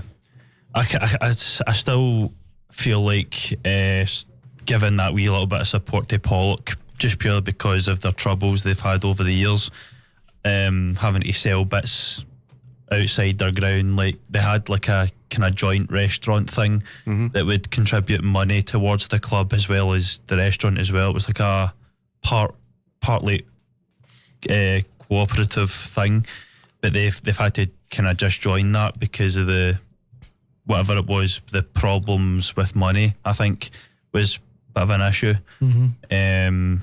But yeah, I just hope that Pollock can, somehow redeem themselves a wee bit, being in the top 8, because that's like one of the most beautiful parks I've been to. The thing is, they've got a chance of sitting with 16 points. They're only 2 points behind 7th. Yeah, 3 points behind 5th. They've got a great chance to still get up there. Everything's still to play for. That's the good thing about this. Only St Cadoc's and Rutherglen look as though they can't get near it. The rest of the teams have still got a chance. Aye, no, definitely. Just to interrupt you for 2 seconds, that's Arsenal. Martin Zubimendi has scored, so it's now 3-1 Arsenal. So Chelsea was coming back into the game there, but it looks like they're kind of falling back again now, because this is going to be hard work for them to score 2 goals with only about 20 minutes to go. Well, we'll still get the second leg, mind you. I suppose. It's a home game for them, so it'll be harder going to Arsenal Stadium, right enough. Aye. So into the first division then, Ricky boy. Me? Or Callum? Callum, not reading them out now. Read out if you want to. Callum's probably better at saying them than me. Alright, okay. So the first division, we had Caledonian Locomotives winning 3-1 against Ashfield. That was the only game on. And for the upcoming fixtures for Saturday, we've got Kilburnie Ladeslide versus Irvine Meadow. That's a 1:30. Lanark United will play Cumbernauld United at 1:30 as well. Thornywood United will play Darvel at 1:30. And Vale of Clyde will play Ardrossan Winton Rovers, and that's a 1:30 kick-off as well. I don't know why. Oh, there's another fixture. Peters Hill will play Benburb, and that's a 2:00 kick-off. So, part of the loans and the movements, one of our goalkeepers, one of our younger ones, Connor Keeney, he's made a wee loan deal to Kilburnie Ladeslide. I think it's till the end of season, I think. I noticed as well, I meant to say that earlier, I noticed that McCoy's boy, Argyle McCoy, is signed for Auchinleck on loan for the rest of the season from Jump that's Chapel. right, yeah. Mm-hmm. Yeah, that's quite a big move, actually. It is, aye. Despite it was like a loan, it's still quite a big deal. It's a big jump as well. Oh, yeah, definitely. So Irvine Meadow seems to be in the running seat, to be fair. Flying through the league. Oh, Celtic, are they going to score? Oh, no. Oh. No. They don't know how so. to score, that's the problem. See, what you were saying about the Scottish Cup, Hearts and Falkirk, yeah. It's like, look at Falkirk and just now, they're kind of holding their own, and it's like, you put a big score for Hearts, did you know, Davy, for the Scottish Cup? 3-1, I think I made it. I put a draw. Hearts are at home, but I know, but I put a draw. Falkirk's not easy to beat. Have you never been to Tynecastle? That's massive. It's a horrible venue for away teams. The stadium's like right in Tappy, and it goes up high, so the noise level, and I think it's the best away ground to go to be honest. Yeah, you've said that a few times actually. You really like that. I've been once. Well, that's what I experienced at Hibs when Clydebank were playing them in the Scottish Cup. It was definitely nothing like home park. That's for certain. Like the fact that I wouldn't say we weren't distant, but we were like still quite close. Aye. But it just felt distant because we were in stands, like proper seated stands. It just felt really, really great to be in a atmospheric stadium. Just didn't feel real at all, but it is what it was. And well, depending on how your season goes, you might need to get used to it. Well, that's it. I mean, I'm actually looking forward to, if we do go up to looking towards like Peterhead, East Fife, Spartans, some of these other kind of stadiums to look forward to. So yeah, it's been quite an experience for like myself, just watching a team grow. And like I keep saying, like my dad, he used to watch games at like Rangers, Parkhead, and watch these big teams in the Premier back in the day. But I'm sailing to you. I'm just kind of seeing the other end of it, kind of going back to that level. Well, it's scary because your dad's seen them as a professional team, but you only know them really as a junior team. Yeah, exactly. Yeah. So you're getting a totally different experience. Yeah, and that's weirdly what I quite enjoy, seeing a team just kind of becoming giants again. Because my dad, he calls them like sleeping giants, but because like with our ground capacity, we can only hold maybe 2,500, but I feel like we could have a lot more if we had a bigger stadium. Yeah, because it was a well-known fact that when we went to Hibs, you know, we had doubled that. You know, we kind of had a whole stadium, well, not a whole stadium, but a whole stand to ourselves. But yeah, I just feel like we're up there, and it's a slowly but surely progressing. Well, that's the big aim, in to get back to the big leagues and then see where you can go for there. Aye, definitely. Second division of the west of Scotland. There was no results as of last week because I think they were all postponed due to bad weather. But for this week, we've got Maryhill will play our local side Thorn Athletic. That's 1:30. Blantyre Victoria will play Caledonian Locomotives. That's at 1:30 as well. Forth Wanderers will play Bells Hill Athletic 1:30. Kilsyth Rangers will play Cambuslang Rangers. That's 1:30 again. And last but not least, Larkhall Thistle will play Maple Juniors, and that's also a 1:30 kick-off. The third division, let's see. As of last week, Glenvale actually sounded quite a good game to be at, to be fair. Glenvale, I think any game that's this score's a good game. one of our kind of close local sides, held their own, having a 6-6 draw against Lugar Boswell Thistle. Port Glasgow Juniors, they drew their game as well 2-2 to Finnart. But this week, on the 17th, we have Glasgow United will play Adair Thistle, again 1:30. Kello Rovers will play Girvan. Lugar Boswell Thistle versus Finnart, and those two games are all 1:30s. St Anthony's will play Easterhouse, 1:30. Glenvale will play Glasgow Perthshire, and that's a 2:00 kick-off, that one. And Port Glasgow Juniors will play Dalry Thistle, and that's your 2:00 kick-offs there as well. Just look at the state of the Ants this year. I don't understand how bad they've only won one game this year. They're usually a well-run club, but obviously they get a free hit because there's no relegation this year. But they're going to have to sort that club out. I know. And the last but not least, the fourth division. Last week there was only one game on, Eglinton winning 4-3 against Giffnock. But this week we'll have East Kilbride Thistle versus Wishaw. Irvine Victoria will play East Kilbride YM. Royal Albert will play Giffnock. Saltcoats Victoria will play Campbelltown Pupils. Vale of Leven will play Carluke. And those teams that I've mentioned will be playing at 1:30. Rossvale will play the BSC Glasgow at 2:00. BSC. And our local side, St Peters, will play West Park United. That's the Celtic game finished 1-0. It's finished. Full time 1-0. Yep. 2:00 as well. And Eglinton will play New Mains United, and that's a later one at 2:30. There we go. Just quickly mentioning, Callum, that's Celtic confirmed in 44 points, 22 games played.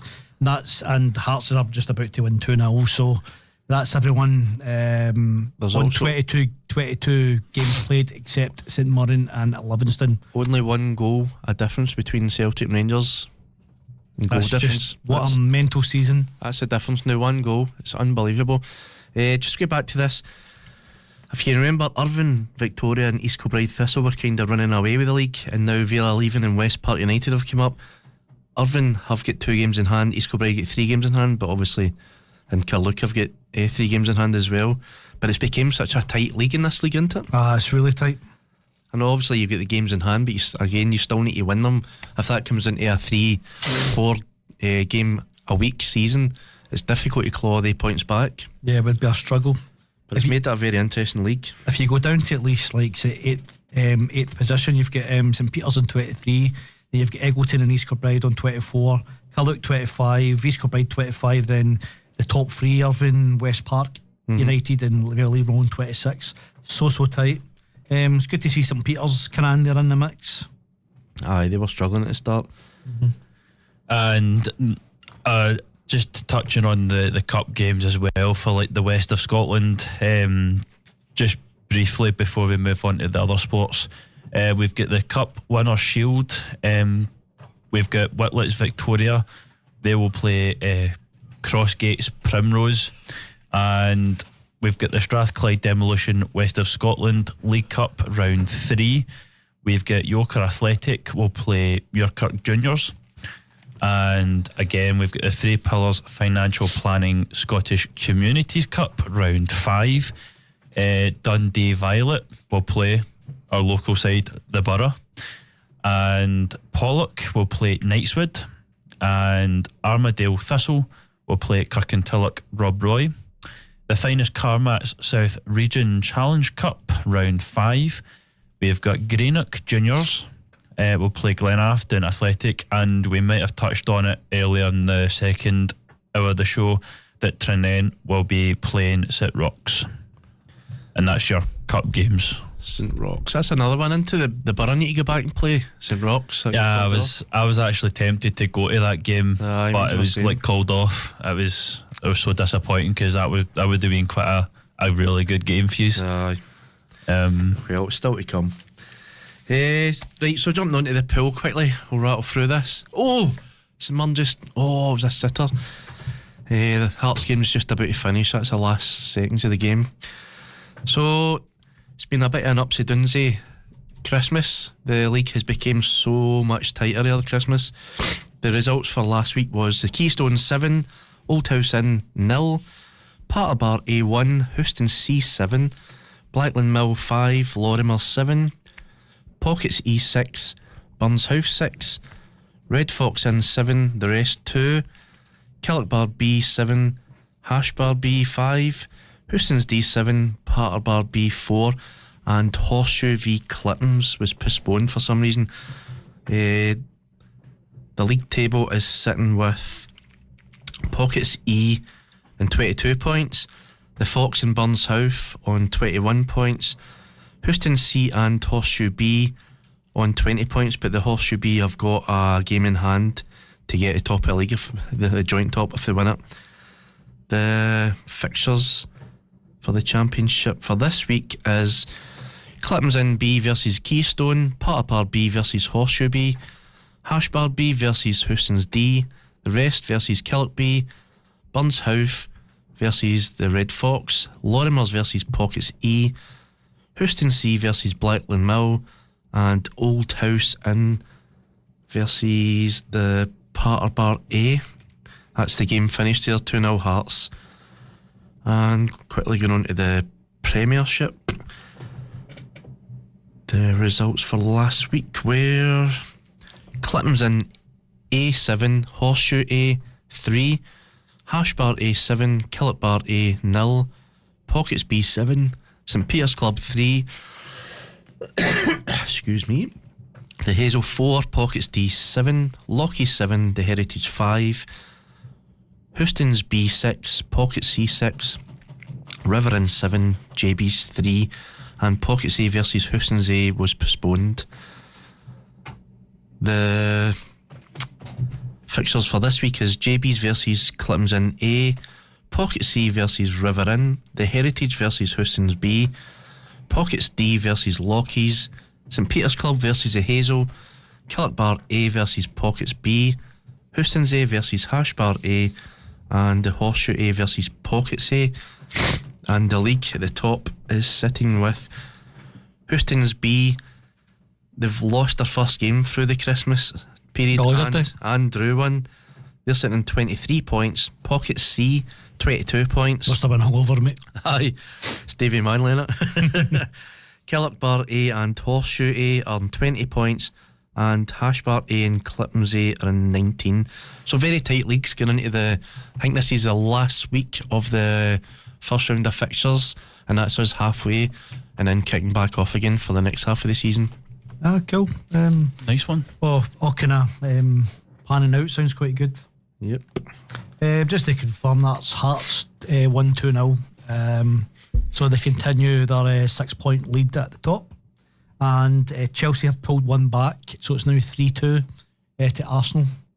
There's about 2 minutes of regular time to go. No injury time, but it's not injury time anymore. Like what do you call it? What do you call injury time now? Just injury time. Do we just? Aye. Not officially that though. But anyway, that's not been announced yet. So let's go to the darts. Right. So it wasn't the league on Monday. There it was the 4-man team competition. So the semi-finals was Hagbar versus Hagbar A2 versus Hagbar A1, and Hagbar A1 won 4-0. Then it was Pockets A 4, the Midton 1-3, and so they went through to the quarter-final, and it was Pockets A1 versus the Clacton Arrows, and it was 4-2. And then in the final it was Pockets A1 3, Hagbar 4, so they won the 4-man team 4-3. That was a Hagbar. That was quite confusing to say. So I was trying to not say it and put you off, mate. So next Monday, back to league action. And so in the first division, you've got Callum's at Midtown versus #Bar. You've got Hag C versus the Clacton Arrows. Pockets A team versus the Flying Horse. Tartan Thunder versus Pockets B. And the Clippings versus Hags A. Thunder. Aye, I've got that's pretty good. They've got to use that song when they walk in, eh? Got to. I wonder what they use for a flying tumbler. Flying horse. Second division, you've got Callum's versus the Clippings Inn. You've got the #Bulls versus the Midtown Bowling Club. You've got the Hazel Nuts versus Habbies. You've got Lockie's versus the Hazel Arrows. And St Peter's versus Tartan Rose. And I like reading out the second division because none of this A team, B team nonsense. It's just like proper teams. There's no like Callum's a B team versus the Clippings Inn ZF team. So let's have a quick look at the tables. So in the first division, you've got Hag A and Pockets A leading the way in the first division with 14 points each. Quickly close to them in 12 points is #Bar and Clacton Arrows. And at the bottom, in 9th and 10th position, you've got Pockets B, then Tartan Thunder, both with 0 points and 8 losses this season, no wins. So go to the second division, and top of the pack is the Bishopton Social Club, and they're 4 points ahead from the Tartan Rose, which is 12 points. And they've all played 8 games. At the bottom of the table is Lockie's, who's played 8 games as well, and with no wins, but the rest of the teams are sitting on 7 games played. So that is me, and over to you, Callum, for, I believe, is it ice hockey now? Yes, so I was just looking on the Glasgow Clans fixtures and results page.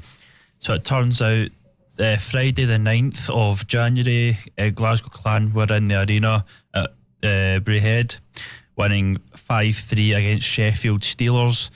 And on the 11th, on the Sunday, Cardiff Devils, they were at home, so Glasgow travelled, and Cardiff Devils managed to win 1 there. With the fixtures coming up, however, we've got a Friday night, 16th, we've got Manchester Storm. They'll will be travelling away to there, and then on the Sunday, the 18th, we're then travelling to Coventry Blaze. And for any of the students that are listening in to our local radio show in Johnstone, I also coverage the uni ice hockey as well. So what this is the Glasgow Stags. So this is basically like a team from different unis within the Glasgow area. Because it's not like a well-known sport to like one uni, they've kind of had to join up. So we've got like the Glasgow Stags, and then Glasgow Stags B and C. So like my brother, he plays for the Glasgow Stags C, but with that as follows. In the non-check League One North, Glasgow Stags B They'll be playing on the 18th of January in the Braehead Arena, playing at the Nottingham Mavericks C. That's a cool name. As in it. Mavericks. And the non-check North League 3, which is my brother's team, the Glasgow Stag C, on the 24th of January. I believe that's next week. But they'll be playing the Nottingham Mavericks E.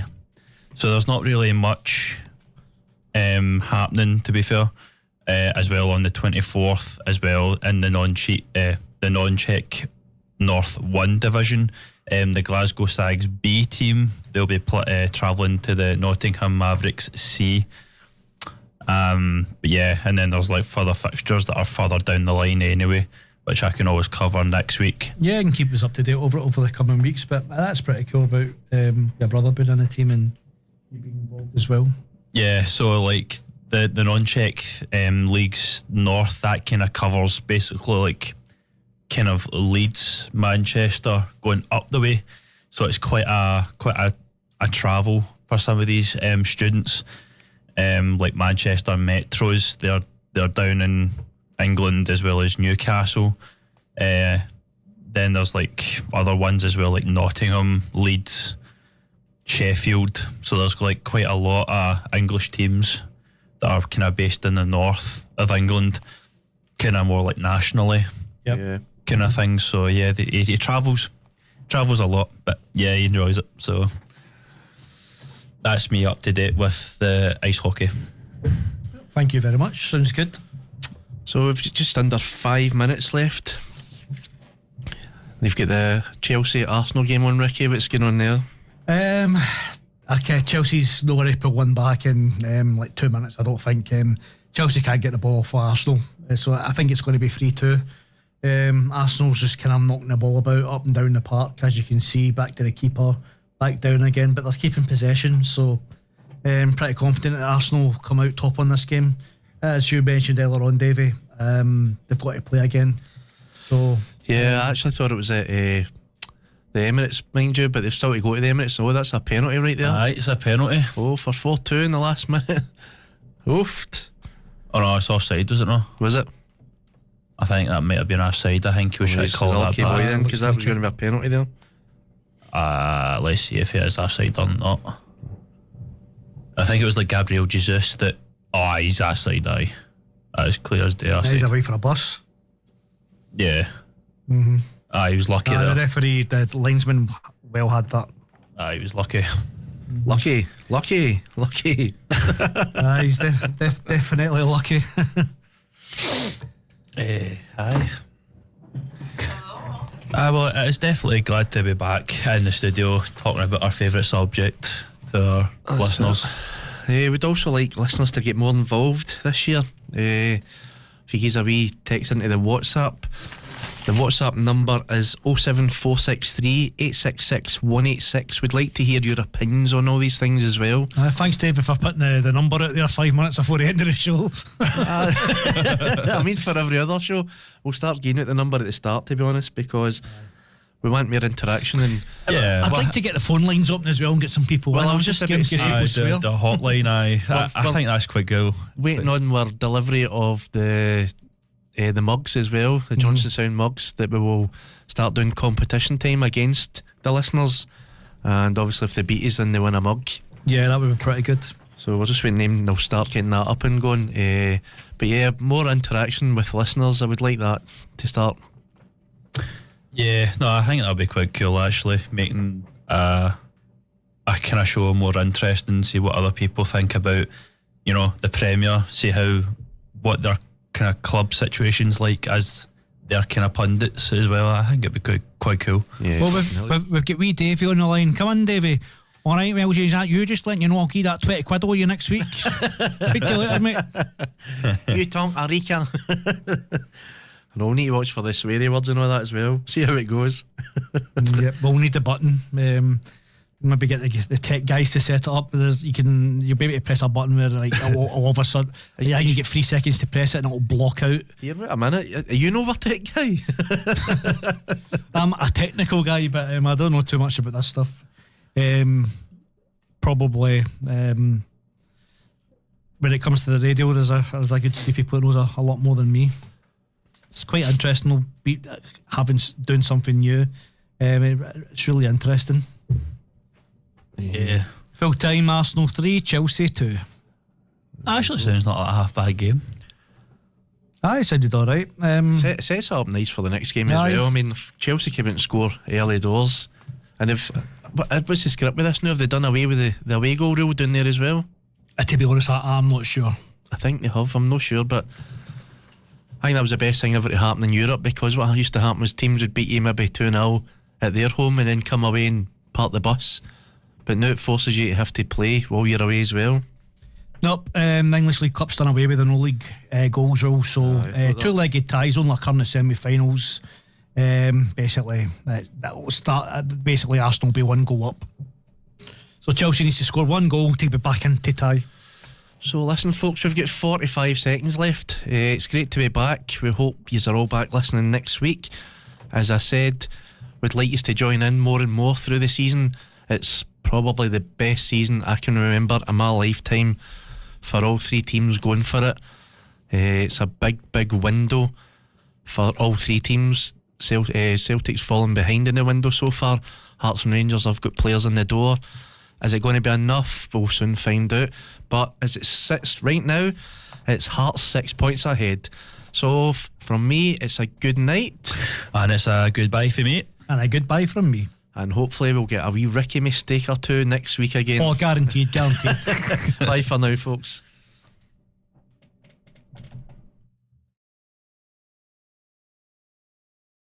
Alpha Taxis Johnstone are a local family-run taxi company. All our staff and drivers are friendly, professional, and most importantly, we care about how you travel. We provide a safe, reliable, and friendly service to Johnstone and the surrounding areas. Alpha Taxis Johnstone have been serving the area for over 50 years. Travel with Alpha Taxis Johnstone, Johnstone's #1 taxi company. Call 01505 331 444 or visit alphataxisjohnston.com to download our app or to book online. Alpha Taxis Johnstone. We care. Call 01505 331 444 today. Reach Pharmacy offer all the medicines and healthcare essentials you'd expect, including allergy and weight loss advice and assistance, ear health and travel and COVID testing. Reach Pharmacy also have your toiletries, travel and sun care, first aid, supplements, plus baby and pet care too, and with branches in Howwood, Elderslie, Speightstown and Johnstone Castle, as well as Glasgow and Gartcosh. Award-winning Reach Pharmacy is your local pharmacy. For great service and advice, click on reachpharmacy.com or find them on Facebook.